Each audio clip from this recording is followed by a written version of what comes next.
I'm Mindy Corporon with 7Days, Make a Ripple, Change the World, and I'm talking with Chelsea Smith. Chelsea is with the Community Blood Center out of Kansas City. So Chelsea, how long have you been with the Community Blood Center? I've been with the Blood Center for about 4 years now.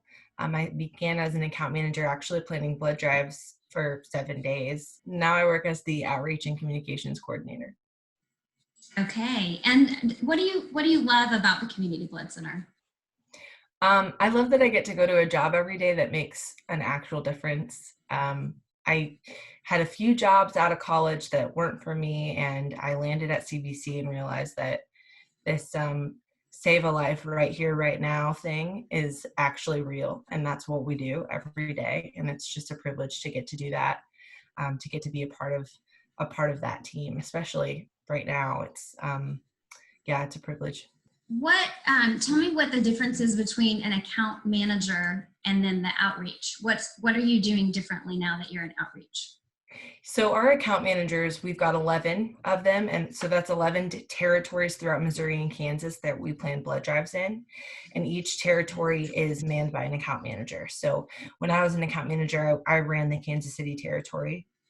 But now as the outreach and communications coordinator, I work with all of the account managers to help coordinate the communication of their blood drives in their respective communities. But then we also field media inquiries, do a lot of social media interaction, things like that. So a little different from account management, but yeah, it's fun. That sounds very fun and very full right now. So as you said, you're saving lives right now, and for you, for the Community Blood Center, that's an everyday thing. But top of mind right now is COVID-19. And that's clearly why we're meeting in this way instead of in person. So, so how monumental has COVID-19 affected the Community Blood Center? It's unprecedented. This is, I don't think, ever happened in the blood industry ever. Since I've worked at CBC, which has only been 4 years, but even beyond that, we've never canceled a full month of blood drives. That when that happened, I think that was sort of I think that was when the realization hit for all of us at CBC that this is real and this is a lot different. It's not just, oh, this will pass, and then we're having to move to an appointment only schedule so that we can make sure that we're not flooding our donor centers with too many people. We're trying to maintain social distancing, things like that. It's a new world, and it's wild. We've never been here before. I hope that we're never here again. But it's definitely not what we thought it was going to be when all of this began. Right. So elaborate for us on what a donor center is. Is a donor center the building on Main Street in Kansas City that I've been to? Is that a donor center? Yep. Yeah. So we have 7 donor centers. We've got one in Kansas City right there on Main. And then we've got an Olathe Center, Overland Park, Topeka, and then on the Missouri side, St. Joe, Gladstone, and Blue Springs, in addition to Kansas City, where we just operate blood collections. We collect platelets, we collect plasma, we collect blood cells. But all of that blood comes back to Kansas City, where we have the great big building there on Main, and that's where we actually process all of our blood. That's where all of our labs are. We don't do testing at Kansas City, but we do send everything out to be tested from the Kansas City hub. So every blood product that goes out to our local hospitals comes through 4040 Main Street. But if you give a unit of blood, it's going to go back to our labs in Kansas City, and it'll be separated it goes into a centrifuge that spins it around, and it's separated into red blood cells and plasma. We'll send your plasma one place, we send your red blood cells another place. It just depends on patient need at that time. But then it's a process from the moment they come to the donor center.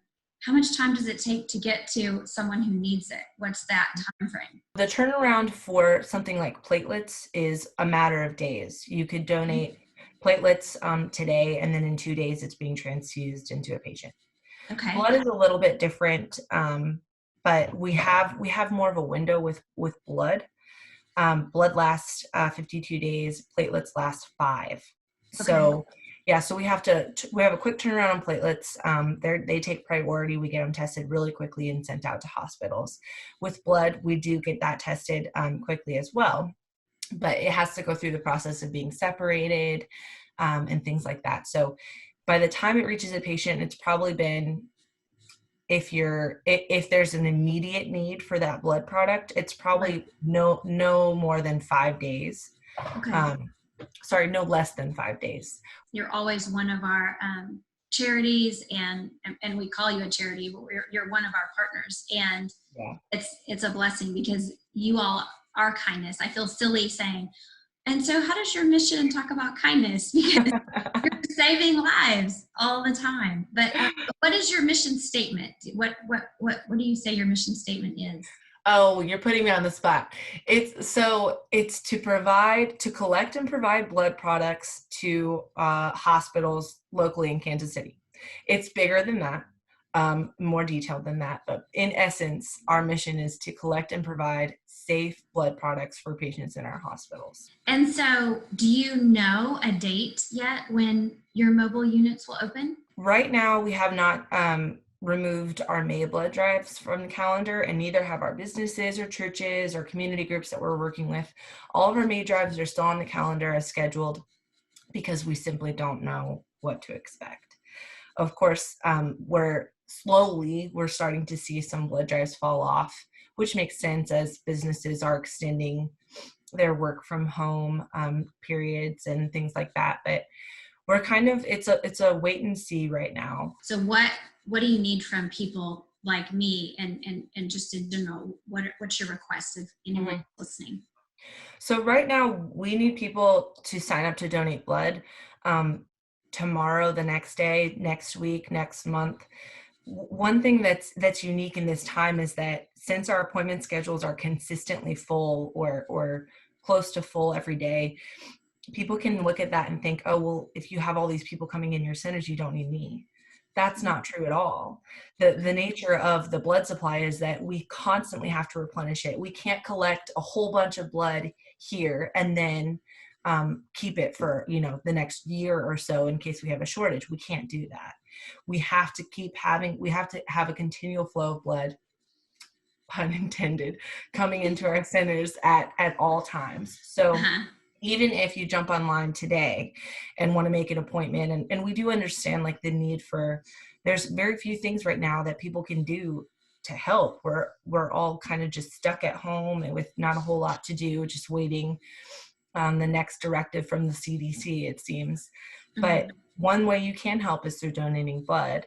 And that might not be today. It might not be tomorrow. But if you have to jump online and make an appointment for next week, please know that is just as needed as our appointments are today. We're gonna be operating like this for a month. So we have to have a month at least. We don't, like you said, we don't know if this could continue. So to everyone out there, if you feel healthy and you want to be able to do something and you can, then you can log in at savealifenow.org. Yes. And you can then check the medical eligibility line too if you have any questions about medications or traveling, just to make sure that you aren't wasting their time or your time, going in. It's definitely saving a life. It is an act of kindness. There's just no way around that. Chelsea Smith, thank you so much from the Community Blood for being with me today and interviewing with us. Thank you so much.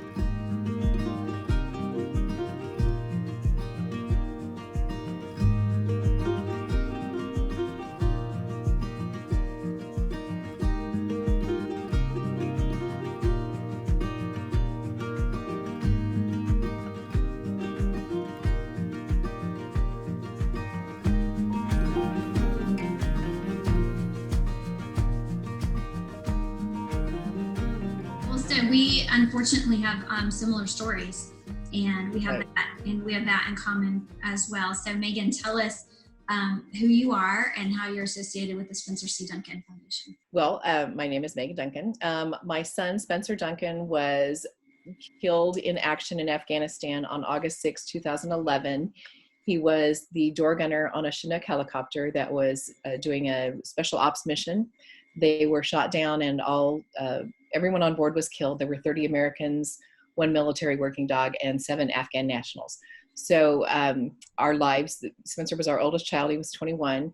Our lives turned completely upside down. As you well know, it's it's not a new normal because there's nothing ever normal again. It's just a paradigm shift, basically. Shortly after Spencer was killed, when I was still in the throes of wanting to just curl up in the fetal position and, not do anything. But my husband, Dale, is a person of action, and he kind of dragged me back into reality. And we decided to form the Spencer C. Duncan Make It Count Foundation. Make it count is what Dale used to say to our boys every day before he left to go to work. And just kind of a reminder that, we've got this moment in time, and that's all we have. That's all we're promised anyway, or that's just it. That's our reality. So he was really intentional about trying to make the boys understand to be intentional. And that became sort of our family mantra, so to speak. Yeah, it definitely is a paradigm shift. I like those words, paradigm shift. So tell us how many years have you had the 5K? And then what do you do with the funding? Who do you reach out to? I mean, I know you said veterans, but how do you find them and how do they find you? Right. Good question. So this year will be our 9th annual Spencer C. Duncan Make It Count 5K. We started in 2012, which was, 1 year after Spencer was killed, we were doing this 5K. And I have to say, more than anything else, it's been our volunteers and friends who have carried us through. We have a very strong faith, but as well, the people who have come alongside us and propped us up and made us do this. Amazing group of volunteers. So we have reached out. We were making this up as we went along, basically.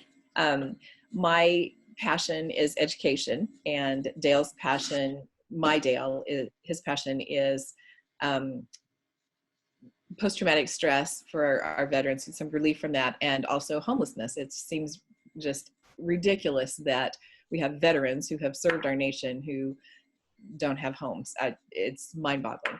So we kind of started there, and we have grown. We've given away to date over $700,000 to different organizations, mostly in the Kansas City area. We can't change everything, but we can change something. And so that's kind of what we tried to do, is just focus on what were our passions, what were things that we really wanted to see if we could do something about, and that we started there and have kind of moved on from that. So tell us how you do see that you've made a difference. What is one area where you've moved the needle and you want to go back to it, or now you are going to change? Or, how do you know that you move the needle, and what is so satisfying, when you do that? When we get a letter from a student veteran who says, that $500 kept me in school this semester, and then that person graduates the nursing program at Johnson County Community College, and then that's changed the trajectory of that person's family, not just that immediate need that they had, for that money so that they could stay in school, but also for, their family completely. He was the first college graduate in his family. He is now a nurse, and now full circle, here he is on front lines in this fight we have against this pandemic. So, that's really satisfying to know that even just that one person, that we changed that person's life. And to see those people, you see the change in their lives, and that you've made a difference in it because of your son. And I would give anything to have Spencer back, but we're not going to have him back. So the next best thing is to seeing him continue to influence and impact our community and our worlds.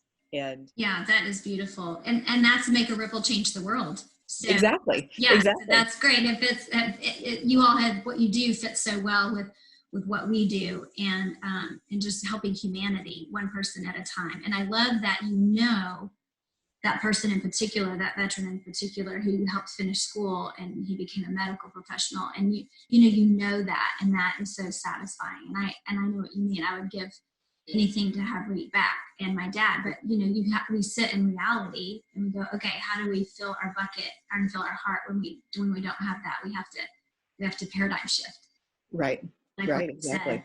So Megan, how is COVID-19 making an impact on the Spencer C. Duncan Foundation and maybe the battle within as well? I don't know if you can speak to that in particular, but what changes are you making or not making, or, can you address the impact of COVID-19 to you all? Sure. Well, I will say that our run is in August every year. We have it the first Saturday of every year because that's the time of year when Spencer was killed. And running in August in Kansas, who doesn't want to do that? Yeah. Although I have to say, hand to God, we've had really great weather almost every single year. So that's pretty amazing. But Yeah. I will say that thus far, we have not made a call on, I know there are several other runs that in the Kansas City area that have had to switch to virtual run only, or they've completely canceled their run. And we haven't made that call yet. We feel like August is far enough out that we stand a real good chance of being able to go ahead and hold our run. We keep monitoring the situation, obviously, and we'll continue to monitor that. And for those who are isolated, I'm isolating in my warm house, my warm, dry house with my dogs and my husband who's working from home, and we have an adult child and his wife who are living with us. Just coincidentally, they moved in to try to save money to buy a house, and so I have people, I know people that don't, and I would say just remain hopeful. We will get through this. We are resilient and brilliant, and we will get through this. And in the meantime, try to figure out a way that you can reach out to other people. Here's something I know about veterans, and this is, to me, the most amazing thing is you can't help one veteran without helping a bunch more, because they always, always, always reach back their hand to help the next person in line. And I think that's a great thing to keep in mind. Help one person, you're helping another. That's make a ripple, that's the way it works. That is beautiful. And that's a great way to end. That really is very beautiful. So that's good. So Megan, thank you. Thanks for today. Thank you. And let's try to meet up for an actual non-virtual hug. Okay, we will try to do that. And if not, if it lasts a long time, we'll have a virtual coffee. Yes, let's do that. Okay. All right. Well, Megan, thank you. Thank you. Bye-bye.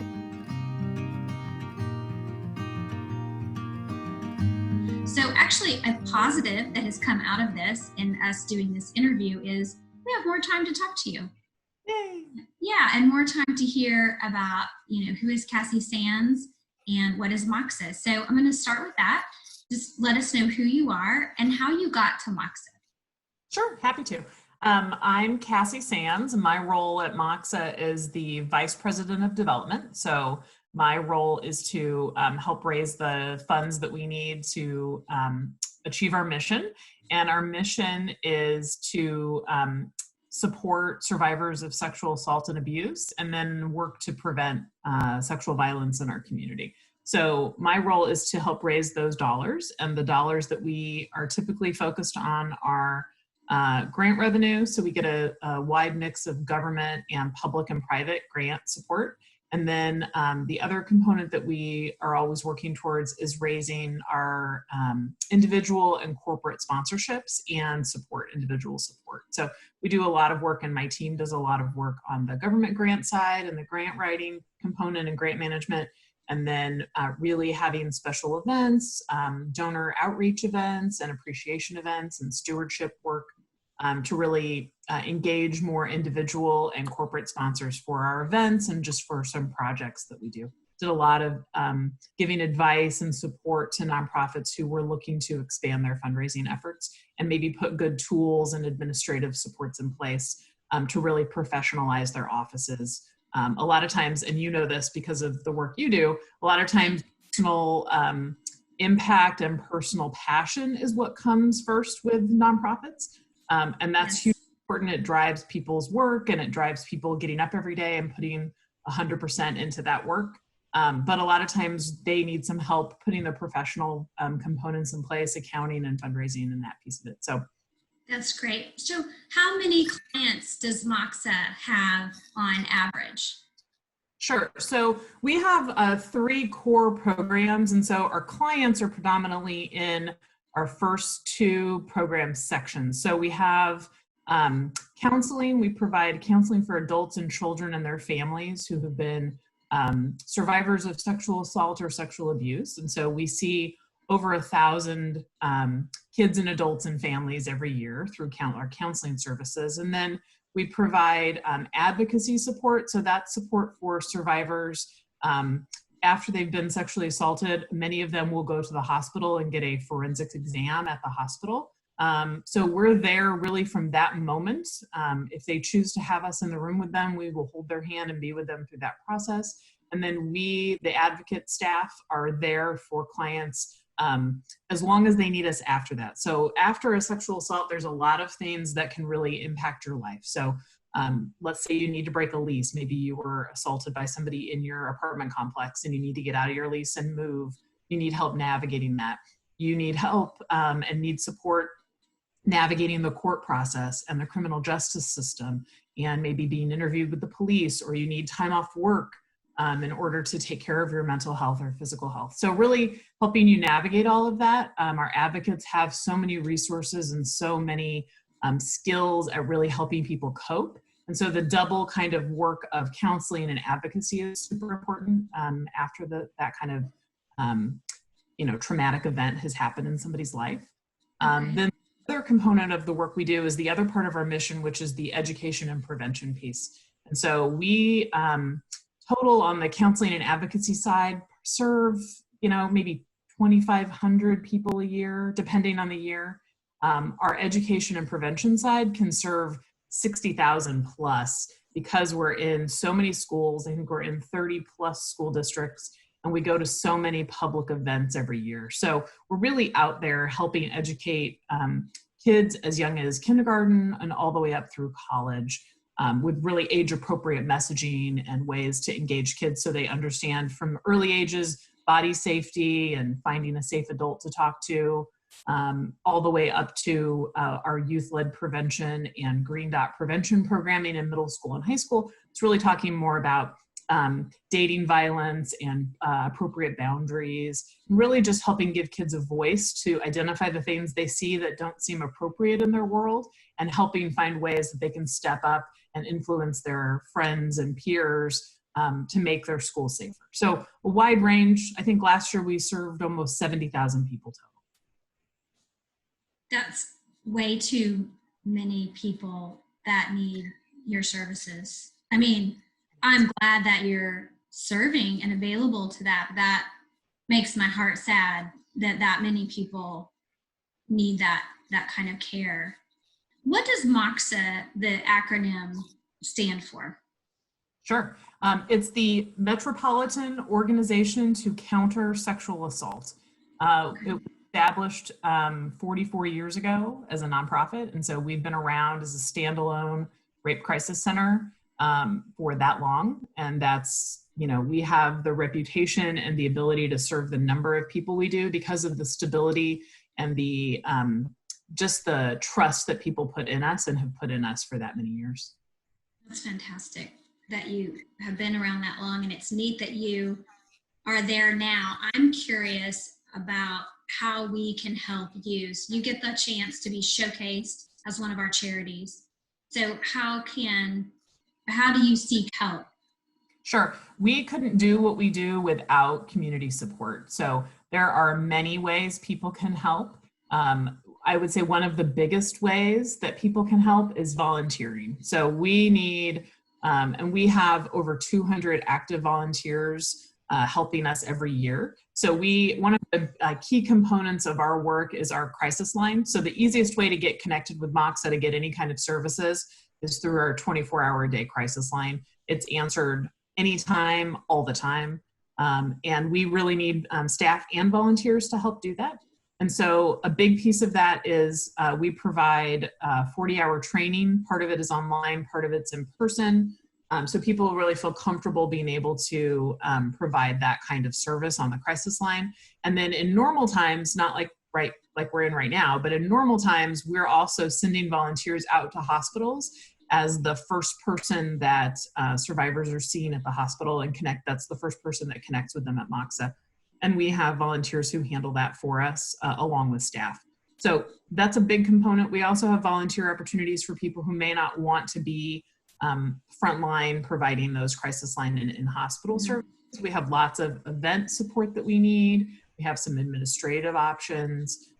There's really just a wide range. When you're as large as we are and serving as many people, we really need community support to help do that. So volunteering, you can go to our website, moxa.org, to find all of the volunteer information, and we're always looking for new passionate volunteers.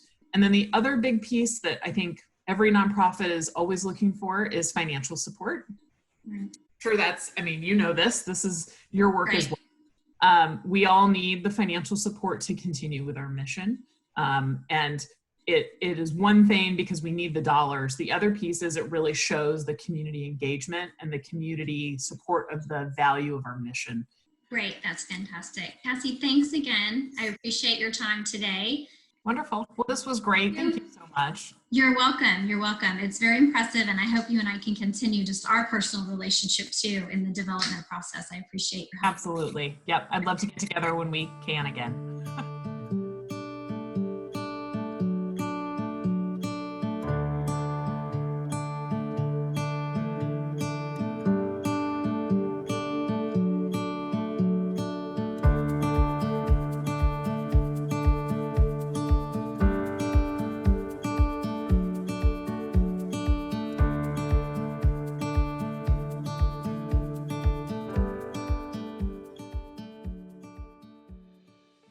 Let's just start with your name and the name of your charity, and let's just start the conversation.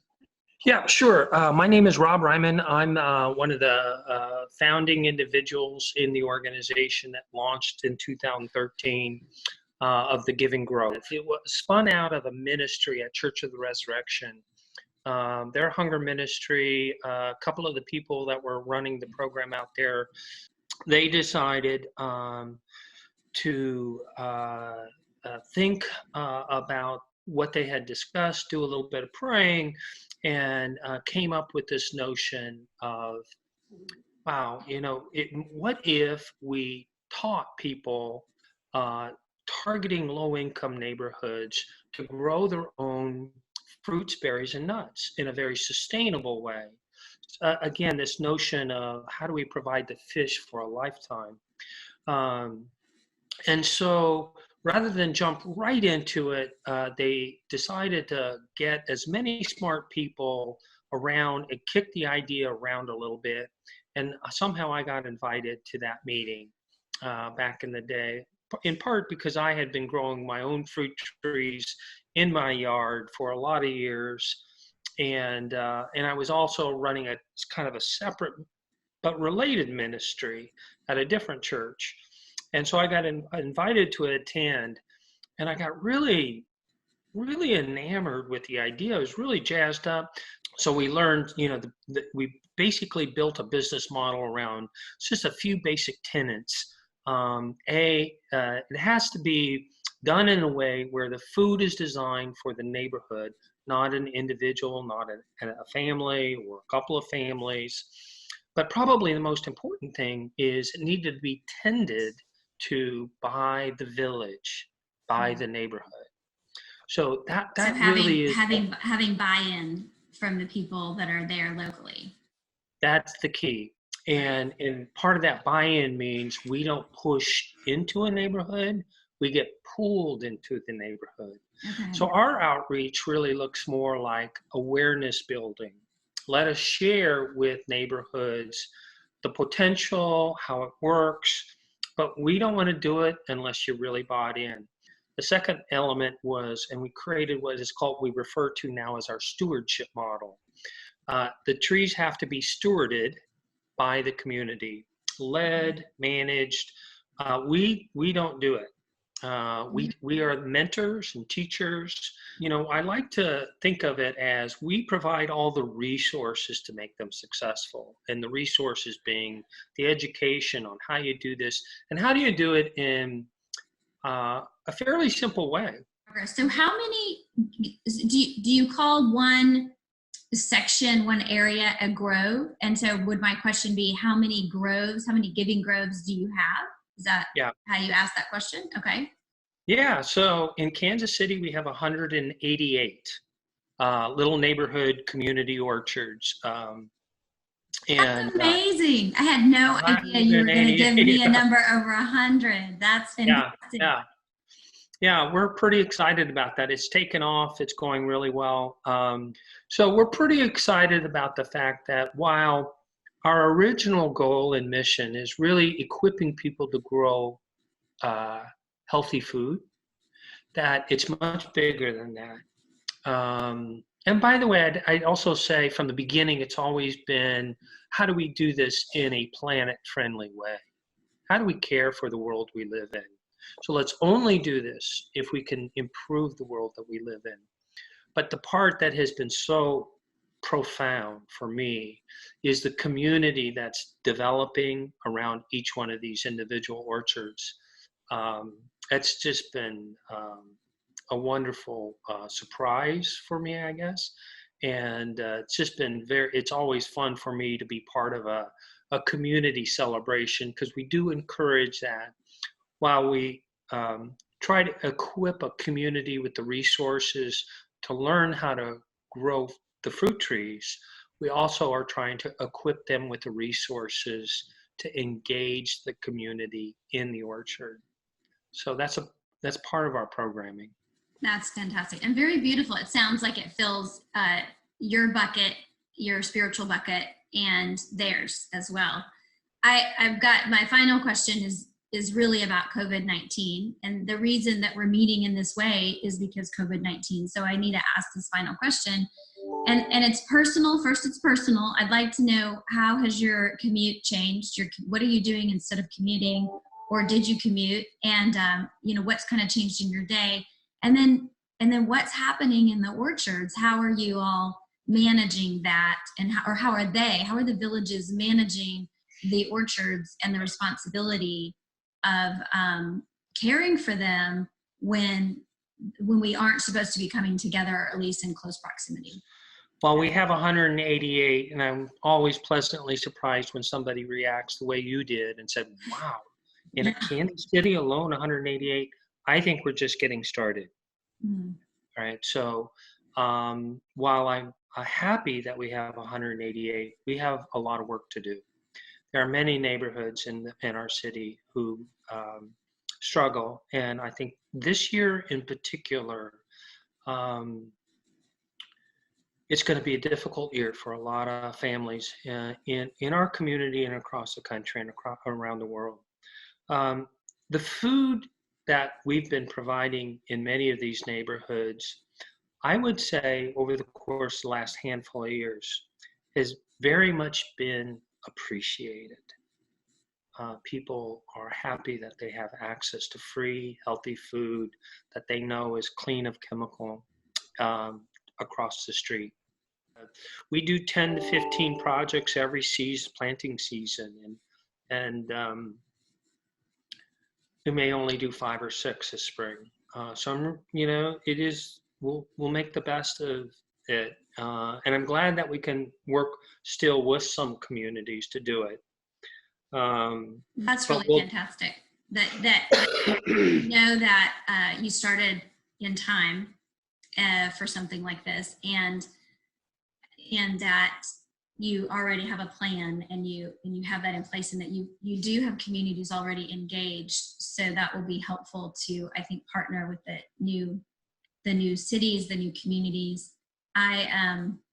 I really appreciate your time. Thanks. Well, thank you very much for thinking of us and including us. You are welcome. You're welcome. Thank you. All right. Stay safe, Mindy. Thank you. Bye. All right.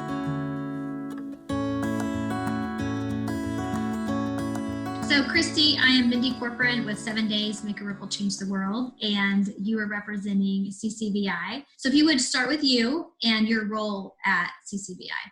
Yeah, so my name is Christy Ladd-Culp, and I am the Special Events Manager at CCVI Children's Center for the Visually Impaired. How long have you been with the Children's Center for the Visually Impaired?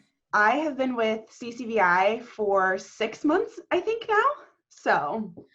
Okay, and from where were you before? Where'd you come from? I was at Girl Scouts of Northeast Kansas and Northwest Missouri. So tell us, what do you do at the Children's Center for Visually Impaired? Yeah, so we are a nonprofit organization that serves children birth to age 6 who are blind or visually impaired. So we are serving them in the home through our early intervention program, where we're bringing physical therapists, speech language pathologists, occupational therapists out into the home to start working on mobility and speech and those tactical skills that children need to succeed in life. And then when children turn the age of 2, they can come into our preschool and they can receive an education as well as all of those therapy services within the school setting itself. So, and with CCVI, we are only one of 8 programs like ours in the entire country that are serving these kids in this age range. And an interesting fact is 85% of what a child learns before the age of 5 is through sight. So we are coming in and we're helping bridge that gap for them and helping them learn and explore in ways that they can safely to achieve those skills. Yeah, so I'm glad you answered. I was going to ask the question, what does age 6 have to do with it? That was going to be my next question, is why do you do a cutoff at age 6? So we are also kindergarten readiness. So we are preparing these kids and families to go into their home school, into their home school districts as well. So we are a resource for them as well, preparing for age 6 to go into your home school. Okay, and so how many families do you serve at a given time, or how many can you serve and how many do you serve? We average about 250 families a year. Okay. Do any of the families have more than one child that needs care? They do. We have a family right now. You can learn about them on trolleyrun.org. It's called Whiz Kids, and they are siblings that have vision impairments. And then we also have a sighted peer program. So in families instances where there is maybe one child that is visually impaired and one that is sighted, we have them in the school as well. And then we have kids that are our families, our teachers, our therapists, our staff that are sighted peers in our school as well. So let's ask the question about, if I didn't know anything about CCVI, but I hear it has to do with visually impaired, and I think, well, that's interesting. How can I possibly help them? Like, I don't know anything about how to help, but that really touches my heart and I want to help. So how can people come and help you?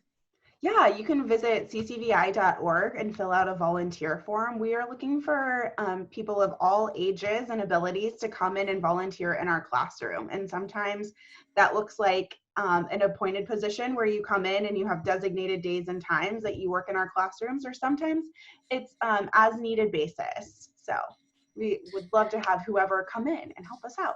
That's good. Let's see. So I am aware that you all have a very big event that raises a significant amount of money for you, Yes. and it's called the Trolley Run. And COVID-19 has caused some havoc. Tell me what you're doing and how you're pivoting with COVID-19 right now. Yes, so the CCVI Trolley Run is our largest annual fundraiser. It's been a Kansas City event for 31 years. This would have been our 32nd year. It's one of Kansas City's oldest and largest races in our community. And when COVID-19 struck, we were about 7 weeks out from the event day. And then we received the mayor's stay-at-home order. And then that got extended and directly impacted the date of our 32nd annual trolley run. Matt just answers it. You know, I have to say though, it totally answers the question. Do you have it or do you not? I mean, they just said, no, you can't have it. Exactly. Okay, so how are you moving forward? Yes, so all participants registered up until the date that we moved virtual were transitioned to a virtual participant. So instead of having an actual in-person trolley run, which is not safe at this point in time, we are encouraging participants to get out there and do their trolley run on their own, however and whenever they choose to do it. And whether it's on a track or a trail or a treadmill or down your neighborhood street, We just want you to get out there and get moving, and then share your trolley run with us on social media using hashtag #MyTrolleyRunDone. So creating kind of that community that trolley run is so known for, in a way that's safe to do so at this point, while still benefiting Children's Center for the Visually Impaired. Right. So we can still register and pay the money, and that's how you get some funding. Okay. Let's go back to the kiddos. Let's talk about the kids. So is the school closed right now? Yes, our school is closed right now through April 30th at this point. Okay. And is there any activity going on helping your families? Yeah, so we're doing some teletherapy. So what's unique about CCVI is we are referred through various programs. And so these different programs have various stipulations on how we can directly serve our clients. So we're having to navigate that in that way, and making sure that we're serving and following our referral guidelines appropriately. So there's some teletherapy that's happening, but we're also posting resources on all of our social media pages. And our teachers and our therapists have put together amazing assets that our parents can go in and download, and ideas for activities to engage and continue those skills and working on those skills at home while we're in this interesting period. How does a parent know, or when does a parent know that their child has a deficiency, has an eyesight deficiency? How do you become aware of that? Usually it's right after the child is born, and then it can also happen for about the first year, working on those developmental milestones and checkpoints and with their pediatrician. And so kind of that's about that time frame that you realize that your child might have a vision impairment. Okay, a vision impairment. And if I were to volunteer and I pass the background check and I come in, what type of activities might I do in the classroom? Yeah, you might help us get lunch out for the kids or pass out snacks. You'll be doing hand over hand activities that with a student, where a teacher or a therapist is leading something and you are actually walking through the activity with a child. In those sorts of ways. Well, I'm really thankful that we got to talk today. I appreciate your time. Okay. Well, Christy, good luck staying healthy. Thank you. You as well. Yeah, thank you. Thanks for your time today. Yes, have a great one. Thanks, Mindy. Okay.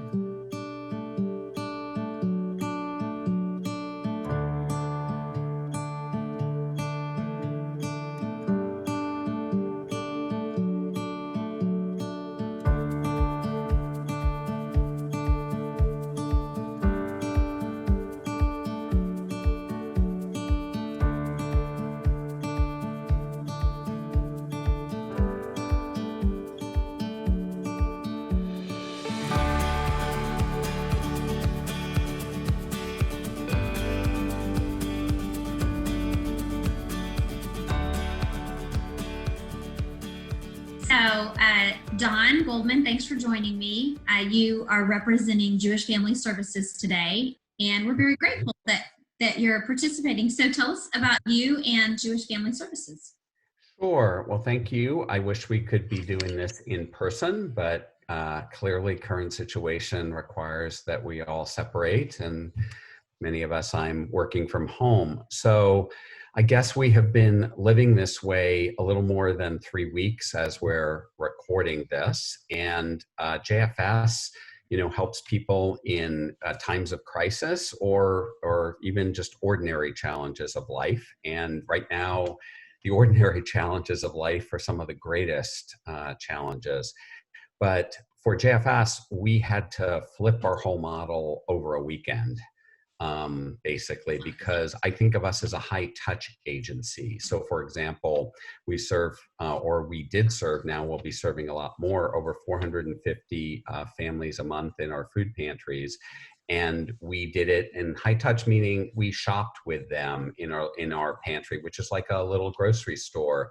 We greet them as they come in the building, and the volunteers and social workers chat with them, because we find that the way to help people is to get to know them and to be closer, and don't just sit there at the other side of a table and grill them and say, what's your income and how much do you pay for this and why are you living in this situation, but to get to know them and friendly. Well, that in the current model is harder because we are separated. And so we had to adjust. And the first adjustment was we have to cover basic needs, which means our food pantry is set up now for drive-up service. Well, when you have a grocery model, if you think of from a business, and then suddenly you have its new model that's drive-up, you have to flip that. We did that over a weekend. It didn't work perfectly the first time, but over the week we figured out 2 or 3 times how it works. And that's what we've been doing for more than the last 3 weeks.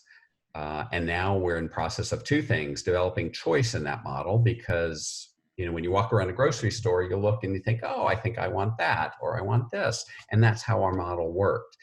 Now, we don't have a system yet developed for you to have choice before you walk in. We don't have Instacart. And at the same time, we're planning to double the number of people we see over the next few months. The look you had, Mindy, is the same look my pantry director had when we had a meeting and set up that goal. But our goal is to meet the needs of the community, and the fact is our needs are growing. We had needs in our pantry even before the current situation, but now we're hearing calls from people who never thought they'd be visiting a food pantry, who've lost a job they thought was very secure, and don't have anything to turn to and need food this week for their family. So we're doing a lot of work like that. So in terms of the pantry, you explained the pantry very well and how it used to work and how it now is working. But I'm curious about this new load of people and the mentality or the effect on people's mental status of having to now go to a food pantry and needing to go to a food pantry. And how are you working with that to help people feel that it's okay and that you're there for them? Well, first of all, everything we do is to try to be respectful. The whole model I described is to treat people like they're your friend or your neighbor that just happens to be in a difficult circumstance. But I described, our pantry, which is one of the 3 areas we work in, the pantry and the social work surrounding it. But another area is mental health. And we always try to combine all our services together so that we make sure that people who call up, they're attuned to ask questions about what other issues you're having. So first of all, what we do is try to be respectful to people. But second, we have a conversation with them about what else do you need beside food? And we're coming up with new ways to have that conversation, because again, walking down a hallway and just chit-chatting and asking what your issues are, problems, or is much easier. So now we're doing it remotely by phone calls. Eventually, as people become clients, we'll try to Zoom. But what we're finding is many of our clients don't have this technology. This is a privilege to have the kind of technology we're using and to have the computer and have a high bandwidth internet to do that. So we're finding ways to do it. For our mental health counseling, we are converting for people who have it to Zoom. We did that again over a weekend and doing that. We're also having phone calls for people who don't have this technology. But the other piece that we're doing, which is broader than people who are in one-on-one or group counseling, is everybody in the world right now is stressed. I mean, the people who come in and certainly lost their job are, but just the people who have a job and are suddenly working in a confined space and not getting out very much. It's very hard. And so we're looking to come up with webinars and things like that to address different age groups, to where people can both hear from our therapists, but also they can talk to people and talk to each other and have groups. And so we're right now reaching out to different age groups and to different groups and communities and seeing what they need. Because I think it's certainly hard for people in that situation. I think it's hard for all of us right now. anything that you're putting together, will that be available to somebody like me? Like if I just want to log in, and how would I find those webinars to promote or to watch for myself and to help with my own anxiety? Yeah, we are going to make them broadly available. It is I'll be honest, a new technology. I'm a pretty technical person. Most of my staff is not.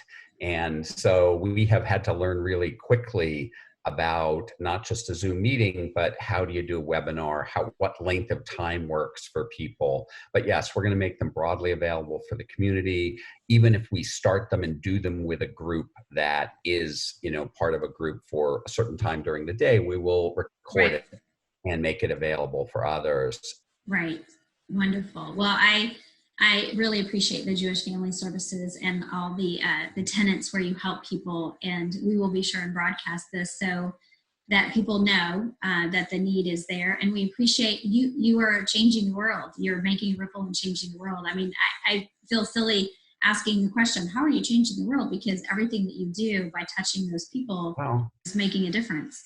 Well, I appreciate everything you're doing in bringing people together in this difficult time. We all need the being brought together in a positive way, and the kindness that you're bringing us and bringing together, because it's hard now, and we need to think about the good that is happening in our world, and bringing that together is nice, because we live in a difficult world right now. Yeah, thank you. Well, Don Goldman, thanks so much for representing Jewish Family Services. Thank you, Mindy. It's good to talk to you today. Thank you. Good to talk to you too. Well, hello, Mindy. Hi, Jill. How are you doing today? I'm well today. I wanted to explain to our audience a little bit about why this is a different interview.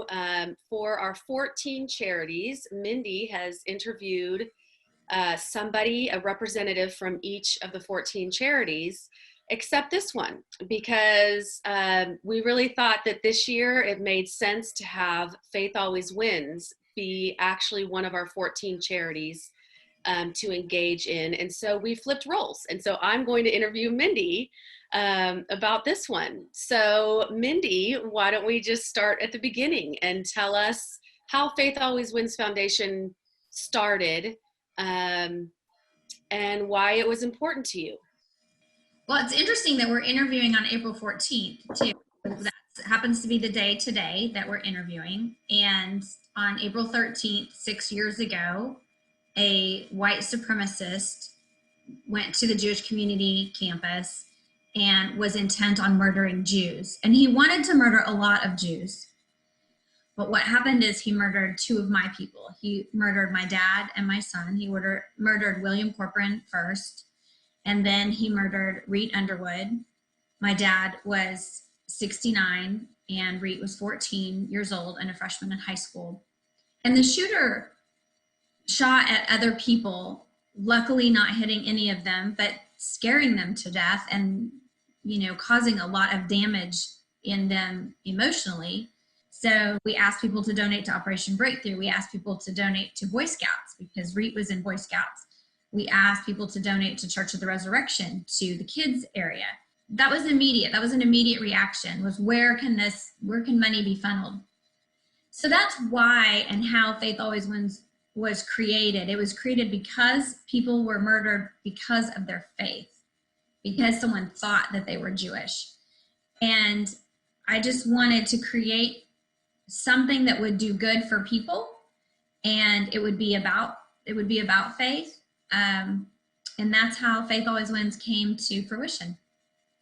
That's wonderful.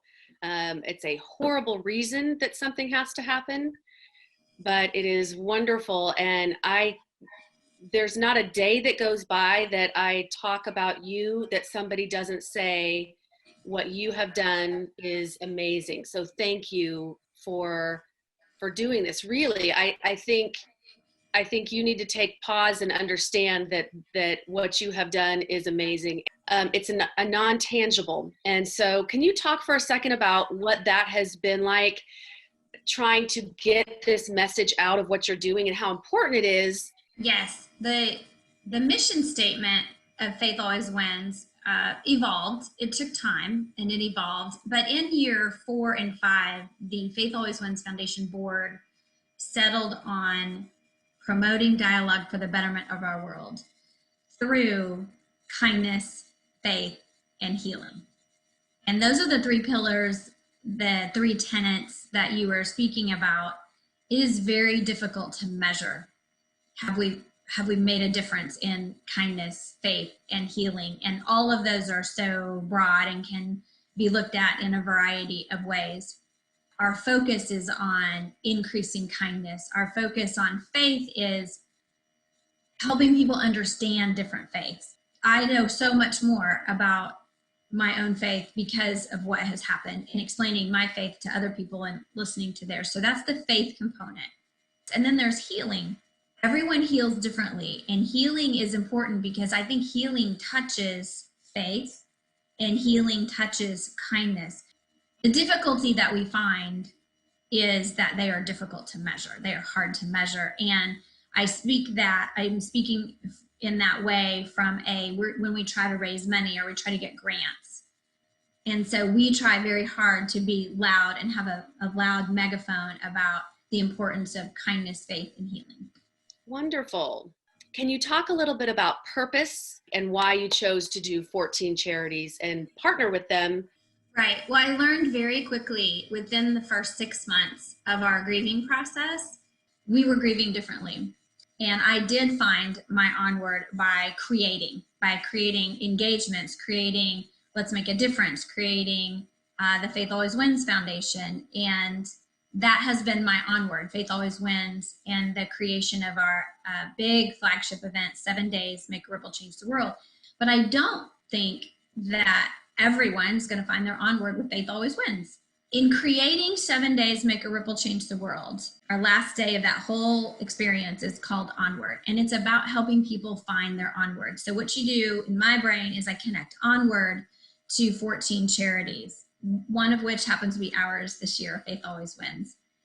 There are 14 charities because Reet was 14 years old. We all have something in our lives that has caused disruption. And we can stay in that grief, we can stay in that depression, or we can stay in just kind of a normal, lackadaisical life, or we can push forward and we can dig down and we can find some passion for something. Something has to help take us onward.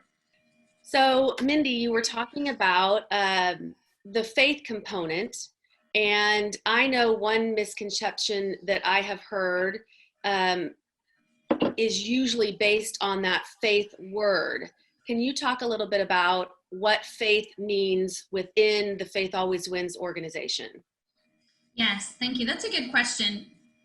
When people hear the word faith, in general, a lot of people, whether they feel like they are spiritual or not, associate the word faith with Christianity. And our organization is not considered a Christian organization. We are a faithful organization, and we accept and encourage understanding. When I started exploring how to educate people on different faiths, there are 23 recognized faiths just in Kansas City. So it's about having faith in ourselves, having faith in humanity.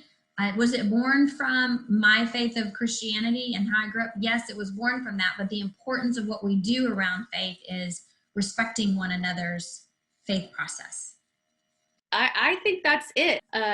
So thank you. I appreciate your time. Thank you, Jill. Thanks for interviewing me today.